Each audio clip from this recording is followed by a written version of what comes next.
What's going on, everyone? So, I was watching NBA Today on ESPN this afternoon, and honestly, I had it on in the background while I was doing other stuff, but then they started talking about the Knicks injury situation, and where that conversation went absolutely made me stop everything I was doing and just focus completely on the TV. The panel started discussing Tyler Kolek getting his first career start, Jalen Brunson's incredible week, all the guys the Knicks are missing with injuries, and then out of nowhere, they pivoted to talking about whether the Knicks should pursue Klay Thompson from Dallas. And I'm sitting there thinking, wait, what? Klay to the Knicks? But the more they broke it down, the more I realized this isn't just random speculation. There's actually some real logic behind why this could make sense for everyone involved. Let me walk you through everything that went down on the show, because this connects to so much more than just one potential trade. It's about the Knicks championship window, their roster construction, and where they're heading as a franchise. So they opened the segment with Ian Begley's injury report, and man, the Knicks are absolutely decimated right now. They're listing OG Anunoby with a sore left ankle, Jalen Brunson with right ankle injury management, Guerschon Yabusele with an illness, Deuce McBride still dealing with his ankle,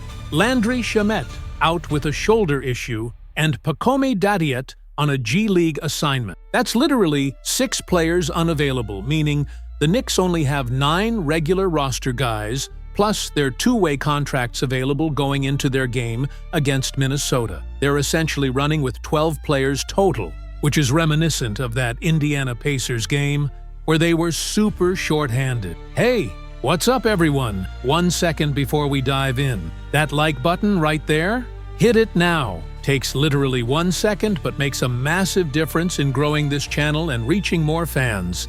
Just smash that like real quick. Every like pushes this video further, so do me that favor right now. The headliner obviously is Jalen Brunson being out, and the panel spent a good amount of time discussing his absolutely ridiculous week. Malika Andrews was going through all his accomplishments: NBA Cup champion and MVP, game winner in Indiana, career MSG high with 47 points against the Heat, and Eastern Conference Player of the Week. The man is averaging 29 points, 3.4 rebounds, and 6.6 assists, while shooting 48% from the field and 37% from three. He's legitimately one of the best players in basketball right now, and there's no debate about that anymore. Stephen A. Smith was going absolutely crazy, talking about that 47-point performance against Miami, saying it was the most standard 47 points he's ever seen in his life. What he meant by that was, Brunson did everything exactly the way he always does it, attacking the rim with his signature moves, facilitating without turning it over, throwing lobs to Mitchell Robinson, hitting threes from his spots, getting catch-and-shoot opportunity. It wasn't like he had some anomaly game where everything was falling from 30 feet. It was just Jalen Brunson being the absolute best version of Jalen Brunson, and Miami had absolutely no answer for him. Shannon Sharpe jumped in, talking about how Dwayne Mitchell had said, "It's easier to play the Knicks when Brunson's off the floor because the ball moves more," and then Brunson just went out and absolutely cooked the entire Heat team. Shannon was laughing about it, saying that's what happens when you give bulletin board material to elite competitors. They take it personally and make you pay. The Brunson burner was fully activated, and Miami just got torched for 47 points by a guy they supposedly had figured out. But here's where the conversation got really interesting. The panel started discussing how Brunson being out against Minnesota is actually load management disguised as injury management. Mad Dog Russo was calling it out directly, saying everyone knows what the Knicks are doing here. Brunson rolled that ankle against Orlando. It's a little sore, but he's going to be fine for Christmas Day. The Knicks just saw an opportunity to give their franchise player a night off after he's been carrying such a massive workload, and they're taking it. The Timberwolves are a physical defensive team, not dirty, but definitely physical, and the Knicks don't want Brunson taking unnecessary contact in a game where they're already short-handed anyway. This is where Tyler Kolek enters the conversation in a major way, and the panel was genuinely excited about what this opportunity represents for the young point guard. For the first time in his NBA career, Kolek is getting a start, and it's coming at the perfect moment in his development. Malika was going through how Kolek has been getting his minutes ramped up gradually, and he's been playing better and better each game. The Knicks have been giving him opportunities with Deuce McBride and Landry Shamet out, and he's seized those opportunities in ways that nobody expected.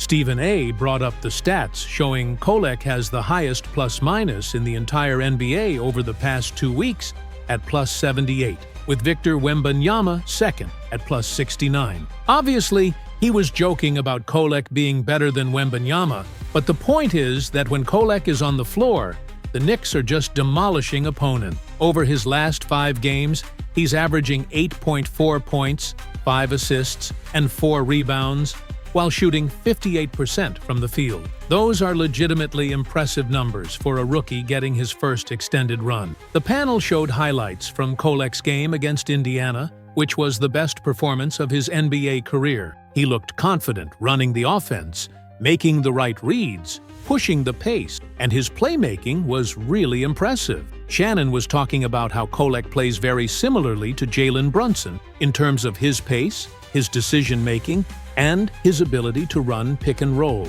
That makes him the perfect guy to plug into the starting lineup because the offensive system doesn't have to change dramatically. You're just putting in a younger, less talented version of the same player archetype. Mad Dog was discussing the other options the Knicks could have gone with for the start. Deuce McBride would normally be the guy, averaging 11.6 points and shooting 44% from 3, but he's out with the ankle. Jericho Sims could theoretically play point guard in an emergency, but he's averaging 10 points in 20 minutes, and the Knicks haven't used him in that role at all this season. There's no logical reason to randomly start using him as a point guard now, when Kolek has been playing so well and actually running the position. But here's where the NBA Today discussion took a completely unexpected turn that had me riveted. They started talking about the Knicks' long-term needs and whether Tyler Kolek's emergence actually creates roster flexibility for New York to make a significant move. And that's when Klay Thompson's name got brought up, and the entire energy of the conversation shifted, because this wasn't just random speculation, they were actually laying out a scenario where this could work. The context they provided was that Dallas is having a disastrous start to the 2025-26 season, way worse than anyone expected. Klay Thompson signed there expecting to be part of a championship contender alongside Luka Doncic, but it just hasn't worked out that way. His individual performance has been inconsistent. The team chemistry seems off, and there are reports that Thompson feels like the situation has been weird and hasn't met his expectation. When you're a 4-time champion who's used to winning cultures and seamless organizational excellence, struggling on a mediocre team is probably incredibly frustrating. Malika brought up how Thompson already had one disappointing exit from Golden State, where he felt undervalued by the front office during contract negotiation. Now he's in Dallas, and that's not working out either. At some point, you have to wonder whether he's thinking about finding a situation where he can just focus on playing basketball, contributing to winning, and not dealing with drama or dysfunction. That's where the Knicks potentially come into the picture. Stephen A. made this passionate argument about how Klay Thompson could be exactly what the Knicks need to put them over the top in the Eastern Conference. The Knicks have an elite defense. They have Jalen Brunson as a legitimate star. They have pieces like OG Anunoby and Mikal Bridges, who can defend at a high level. And they have depth with guys like Kolek emerging. What they could use is another elite shooter who can space the floor and has championship experience. Klay Thompson, even in his declined state, still fits that description perfectly. The shooting and spacing element was a huge part of the discussion. Shannon was showing how the Knicks' offense gets congested at times because they don't have enough elite three-point shooters to force defenses to respect the perimeter. If you add Klay Thompson, who, despite his struggles in Dallas, is still one of the most dangerous catch-and-shoot players in league history, that completely changes how defenses have to guard New York. Now, you can't help off Klay the way you might help off other Knicks role players. He demands respect, and that opens up driving lanes for Brunson and creates better looks for everyone else. Mad Dog brought up the championship experience fact, which is absolutely crucial for a Knicks team that has title aspirations but lacks players who've actually been there and done that at the highest level. Klay has 4 rings. He's been to the finals 6 times. He's hit massive shots in the biggest moment. That experience and that mentality of what it takes to win championships is invaluable in the playoffs, when the pressure is at its peak. Having Klay in the locker room, having him as a resource for younger players to learn from, having his voice when things get tough, that's the kind of intangible value that doesn't show up in the box score, but matters enormously. The panel then got into the financial and contractual aspects, and this is where things got really interesting from a trade mechanics perspective. Klay signed a 3-year, $50 million contract with Dallas, which is actually pretty team-friendly for a player of his caliber and name recognition. For the Knicks, taking on that contract wouldn't be a massive financial burden, and it wouldn't compromise their long-term flexibility because it's only 3 years. Shannon was arguing that this could actually be a low-risk move for New York because if it works out, great, you have Klay Thompson helping you win a championship. If it doesn't work out, the contract isn't long enough to cripple your franchise for years. But here's something that I had completely forgotten about until they brought it up on the show. Klay Thompson actually had an excellent pre-draft workout with the Knicks back in 2011 before he was drafted. There was a scout with the Knicks at the time who compared him to Reggie Miller, which is obviously high praise and shows that the organization has always valued his playing style. So there's actually some historical connection there, some institutional memory within the Knicks organization that recognizes what Klay brings to the table. Stephen A. was making this point about how sometimes in professional sports, the right player ends up in the right place, even if the path there is unconventional. The Knicks have been chasing stars and trying to build a championship contender for so long, and maybe Klay Thompson at this stage of his career, looking for a fresh start and a chance to compete in the East, is exactly the piece that makes everything click. It's not the sexy blockbuster trade that gets everyone excited like trading for a superstar in his prime, but it might be the smart, calculated move that actually helps you win games. Coming back to the Knicks' current situation with all the injuries, the panel was discussing how this adversity is actually revealing something important about the team's depth and resilience. They're down 6 players, including their best player in Brunson, and one of their most impactful two-way players in OG Anunoby, and they're still competitive. Tyler Kolek is getting an opportunity and seizing it. Young guys are stepping up. The defensive identity remains strong even when key pieces are missing. Mad Dog made this observation that when you're building a championship team, you need to know you have depth that can withstand injuries and adversity. The Knicks are proving right now that they have that depth, but depth alone doesn't win championships. You also need that high-end talent and shooting that can carry you through playoff series against elite competition. That's where adding someone like Klay, even if he's not prime Klay anymore, could be the difference between being a good team and being a championship team. The OG Anunoby discussion was interesting because the panel was talking about how impactful he's been this season, averaging 15.5 points, 5 rebounds, 2 assists, nearly 2 steals, and nearly a block per game while shooting 38% from 3, 44% on corner threes, and 46% from the field overall. The Knicks' record when OG is on the floor versus when he's not is dramatically different. He's one of those players who makes everyone around him better through his defense, his spacing, and his ability to make the right play. If you could add Klay Thompson to a lineup that already has OG, providing elite perimeter defense and three-point shooting, you're looking at a really dangerous team. Shannon was breaking down potential lineups the Knicks could run if they acquired Klay. Imagine a closing 5 of Brunson,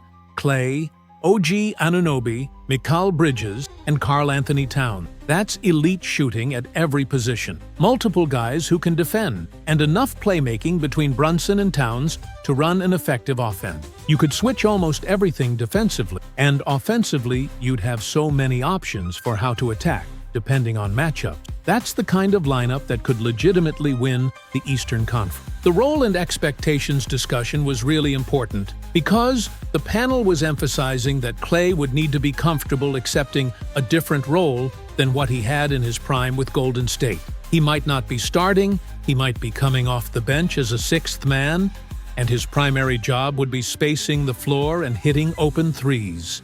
In Dallas, there seem to be expectations that he's going to be a primary scorer and a star-level contributor, and that's just not who he is anymore at this stage of his career. But on the Knicks, where the roles are clearer and the expectations would be more defined, he could thrive. Malika brought up how the psychological element of switching to a new team and a new conference could actually be rejuvenating for Klay. Getting away from the West, where he's played his entire career, getting away from the constant comparisons to his prime years with the Warriors, getting a fresh start in New York, where the fans are passionate and the media attention is intense, but the organization has clear championship aspirations. That could be exactly what he needs mentally. Sometimes players need a change of scenery to rediscover their love for the game and their confidence in their ability. The competitive balance of the Eastern Conference was another major talking point. The Celtics are obviously the favorites, but the Knicks, Cavaliers, Bucks, and Sixers, when healthy, are all in that second tier of contenders. If the Knicks could add Klay Thompson and get that additional shooting and playoff experience, they could legitimately challenge Boston in a 7-game series. Stephen A. was getting animated, talking about how the path to the finals through the East is more open than it's been in years, and the Knicks shouldn't waste this window by being passive at the trade deadline. But then they circled back to Tyler Kolek and why his emergence is so important in all of this. If Kolek proves he can be a reliable backup point guard who can run the offense competently when Brunson sits, that's huge for the Knicks' depth. It means they don't have to worry as much about their backup point guard situation, which frees up resources to address other needs, like adding a shooter like Klay. Mad Dog was saying that Kolek stepping up is actually the first domino that makes other moves possible because it fills one hole and allows you to focus your trade assets and salary cap space elsewhere. The Minnesota game coming up was framed as a massive opportunity for Kolek to show he's ready for bigger responsibilities. The Timberwolves are a very good defensive team with length and athleticism, and they're going to make life difficult for a rookie point guard making his first career start. But the panel consensus was that regardless of whether the Knicks win or lose, this is a valuable experience for Kolek's development. He's going to face adversity, he's going to make mistakes, and he's going to learn what it takes to compete at the NBA level against quality opposition. Shannon made this great point about how the Knicks aren't really set up to win the Minnesota game anyway. They've played a bunch of games recently. A lot of them have been close and physically demanding whether they won or lost, and now they're going on the road without 6 players, including their 2 best players in Brunson and OG. It's okay to drop this game as long as the young guys get experience and the team continues developing its identity. The long-term health of the roster and the growth of players like Kolek matters more than one regular season game in December. But the broader theme that kept emerging throughout the entire NBA Today segment was about the Knicks being at an inflection point as a franchise. They're good right now, legitimately competing for a top 4 seed in the East, but are they good enough to win a championship? Probably not, with the current roster construction. So what do? Do they stand pat and hope everyone gets healthy and continues improving? Do they make a smaller move for a role player? Or do they swing big and try to add someone like Klay Thompson who has name recognition, championship pedigree, and a specific skill set they need? Stephen A's closing argument on the Klay Thompson possibility was really passionate. He was talking about how the Knicks have been searching for that elusive championship for decades, and when opportunities present themselves, you have to be aggressive and seize them. If Dallas is struggling and Klay is available and the fit makes sense for both sides, you make that call. You explore it. You see if there's a deal that works. Because if you don't, and Klay ends up somewhere else and helps another team win a championship while the Knicks are still trying to figure it out, you're going to regret not being more aggressive. The financial flexibility that having Tyler Kolek on a rookie contract provides was another angle they discussed. When you have a young player producing at a level beyond his contract, that's how you build sustainable championship team. The Knicks can afford to take on Klay's contract precisely because they have cost-controlled talent like Kolek filling roles and contributing at a high level relative to what they're being paid. That's the formula that teams like Golden State used during their dynasty. Mix expensive stars with cheap young talent and role players. Mad Dog was more skeptical about the whole thing, questioning whether Dallas would even be willing to trade Klay after just signing him, and whether Klay would want to go to New York with all the media pressure and expectation. But Malika countered that sometimes situations deteriorate so quickly that what seemed impossible a few months ago becomes not just possible but necessary. If the Mavericks continue struggling and Klay is clearly unhappy, holding on to him out of pride or stubbornness doesn't make basketball sense. The segment wrapped up with the panel making their predictions for the Minnesota game and discussing what they want to see from Tyler Kolek in his first career start. Shannon said he wants to see Kolek be aggressive, not defer too much, and take the shots that are available to him even if he misses some early. Stephen A. said he wants to see Kolek control the pace and not let the moment get too big for him. Mad Dog said he just wants to see the Knicks compete hard and not get blown out on the road short-handed. But before they signed off, Stephen A. brought it back one more time to the Klay Thompson possibility, saying that this is a storyline to watch over the next few weeks. The trade deadline is coming up in February, teams are going to start making moves, and the Knicks have to decide what kind of team they want to be. If they're serious about winning a championship this season, with this core, adding a shooter and winner like Klay could be exactly what they need. If they're more focused on developing young players and building for the future, then maybe they stand pat and let guys like Kolek continue growing. What really stuck with me after watching this entire NBA Today discussion was how everything connects in the NBA. Tyler Kolek getting an opportunity because of injuries leads to conversations about the Knicks' depth, which leads to discussions about their championship window, which leads to exploring potential trades like Klay Thompson. Every storyline intersects with every other storyline, and the decisions teams make have these cascading effects on their present and future. And look, I know the Klay Thompson to the Knicks thing sounds crazy on the surface. He just signed with Dallas, he's a Warriors legend, and New York wasn't on anyone's radar as a destination for him. But after hearing the panel break down all the factors, Dallas struggling, Klay being unhappy, the Knicks needing shooting, the championship experience he brings, the reasonable contract, the potential fit, it doesn't sound crazy anymore. It sounds like something that could legitimately happen if all the right circumstances align. The Knicks are in this interesting position where they're good enough to compete, but not quite good enough to be the favorite. They need something to push them over the edge, some X factor that elevates them from contender to genuine threat. Maybe that's Klay Thompson providing shooting and playoff wisdom. Maybe it's Tyler Kolek developing into a legitimate rotation player. Maybe it's OG Anunoby and Mikal Bridges continuing to be elite two-way players.